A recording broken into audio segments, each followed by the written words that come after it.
दूत का रावण को समझाना और लक्ष्मण जी का पत्र देना कि भई भेंट की फिरी गए श्रवण सुसुनित मोर कैसी न रिपुदर तेज बल बहुत चकत चित तोर। उनसे तेरी भेंट हुई यहाँ वे कानों से मेरा सुयश सुनकर ही लौट गए। शत्रु सेना का तेज और बल बताता क्यों नहीं, तेरा चित्त बहुत ही चकित भौचक्का सा हो रहा है।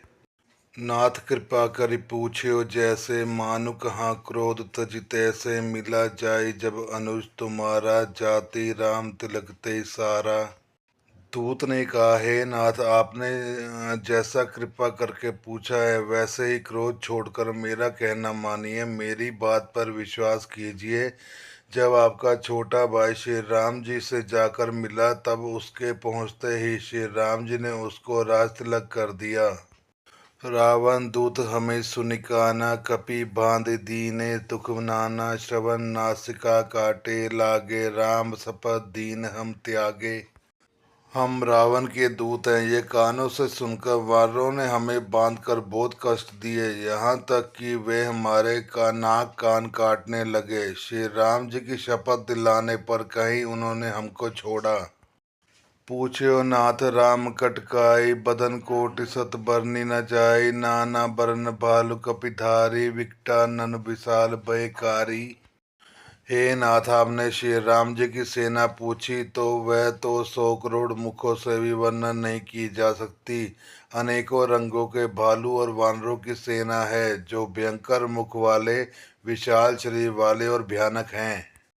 जयपुर दयो हत्यो सुत तोरा सकल कपि मुँह तो ही बुल थोरा अमित नाम भट कठिन कराला अमित नाग बल विपुल विशाला। जिसने नगर को जलाया और आपके पुत्र अक्षय कुमार को मारा उसका बल तो सब वानरों में थोड़ा है। असंख्य नामों वाले बड़े ही कठोर और भयंकर योद्धा हैं, उनमें असंख्य हाथियों का बल है और वे बड़े ही विशाल हैं। दुविध मयन नील नल अंगद गद विकराल टसी दधिमुख गही सी विसठ सठ जामवंत बाल रसी। द्विध मेद नील नल अंगद गद विकराटस दधिमुख केसरी निष्ठस्ट शठ और जामवंत ये सभी बल की राशि हैं। एक अपि सब सुग्रीव समाना इन सम कोटि गई को नाना राम कृपा अतुलित बल नहीं त्रिन समान त्रिलोकी गनहि। ये सब वानर बल में सुग्रीव के समान है और इसके जैसे एक दो नहीं करोड़ों हैं, उन बहुत सौ को तो गिन भी नहीं सकता है।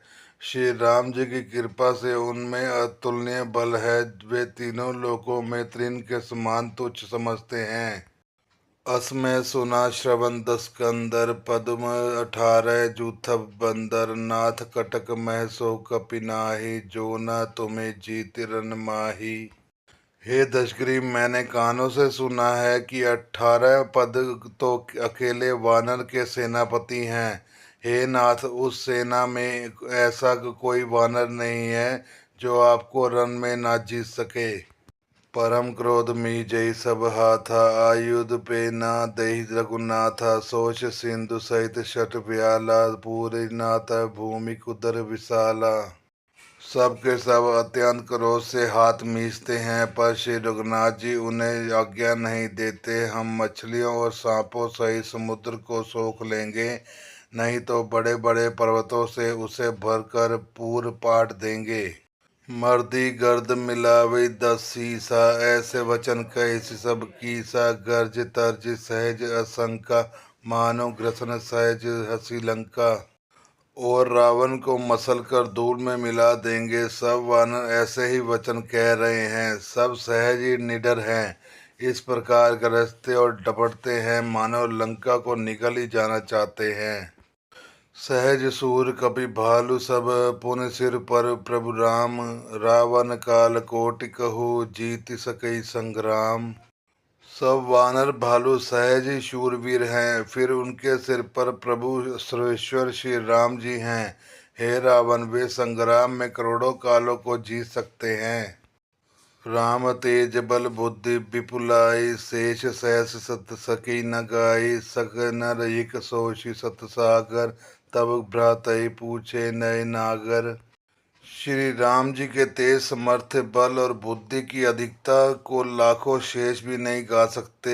वे एक ही बाण से सैकड़ों समुद्रों को सोख सकते हैं। परंतु नीति निपुण श्री राम जी ने नीति की रक्षा के लिए आपके भाई से यह उपाय पूछा। तासु वचन सुनि सागर पाहि, मागध पंथ कृपा मन माहि। सुनत वचन बहिषा दस सीसा, जो असिमति सहाय कृत कीसा। उनके आपके भाई के वचन सुन के श्री राम जी समुद्र में राह मांग रहे हैं। उनके मन में कृपा भी है, इसलिए वे उसे सोखते नहीं। दूत के यह वचन सुनते ही रावण खूब हंसा और बोला, जब ऐसी बुद्धि है तभी तो वानरों को सहायक बनाया है। सहज बीरु कर वचन दृढ़ाई, सागर सन ठानी मचलाई। मूड मृषा कह कैसी बढ़ाई, रिपुदल बुद्धि था मैं पाई। स्वाभाविक ही वे डरपोक विभीषण के वचन को प्रणाम करके उन्होंने समुद्र को मचलना बाढ़ हट धाना है। अरे मूर्ख, झूठी बड़ाई करता क्या है। बस मैंने शत्रु राम के बल और बुद्धि की था पा ली है। सचिव सभीत विभीषण जाके, विजय विभूति कहाँ जगता के। सुनिखल वचन दूत रिस बाढ़, समय विचारी पत्रिका काढ़ी। जिसके डरपोक विभीषण से मंत्री हैं, उसके विजय और विभूति कहाँ। खल रावण के यह वचन सुनते दूत को बड़ा क्रोध आया। इससे उसने अवसर जानकर लक्ष्मण जी के हाथ की पत्रिका निकाली। रामानुज दीन यह पाती, नाथ बचाई जुड़ाव्यू छाती। भींसी बाम कर लीन, रावण सचिव बोली सठ लाग बचावन।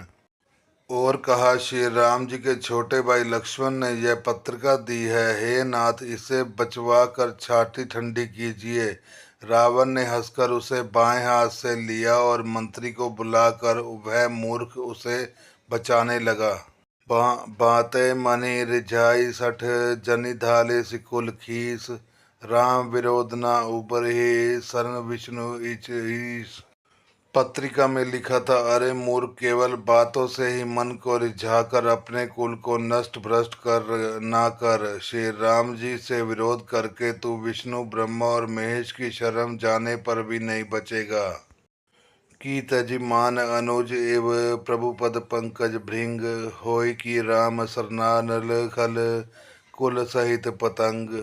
यहाँ तो अभिमान छोड़कर अपने छोटे भाई विभीषण की भांति प्रभु के चरण कमलों का भ्रमण बन जा, अथवा रे दुष्ट श्री राम जी के बाण रूपी अग्नि में परिवार सहित पतंगा हो जा।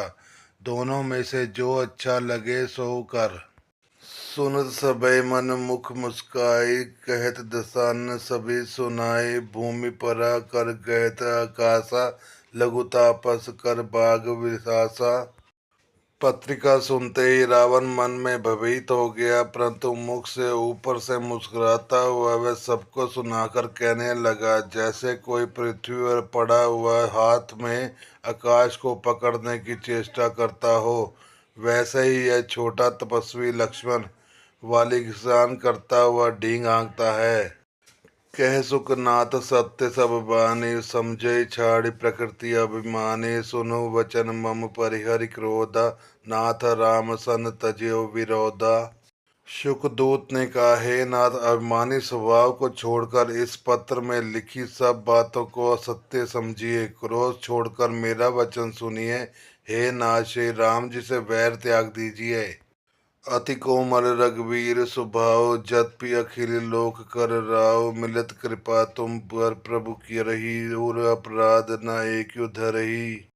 यद्यपि श्री रघुवीर जी समस्त लोगों के स्वामी हैं, पर उनका स्वभाव अत्यंत ही कोमल है। मिलते ही प्रभु आप पर कृपा करेंगे और आपका एक ही अपराध वे हृदय में नहीं रखेंगे।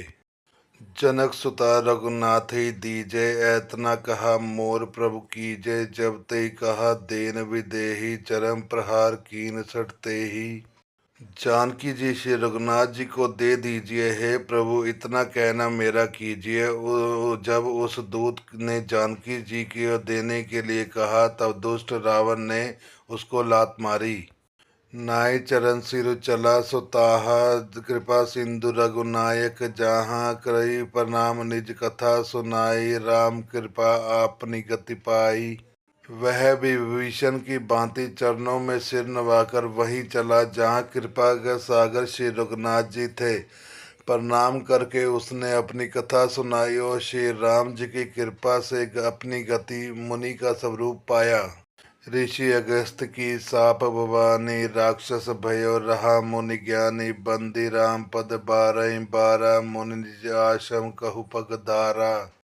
शिव जी कहते हैं, हे भवानी, वह ज्ञानी मुनि था, अगस्त ऋषि के श्राप से राक्षस हो गया था। बार बार श्री राम जी के चरणों की वंदना करके वह मुनि अपने आश्रम को चला गया।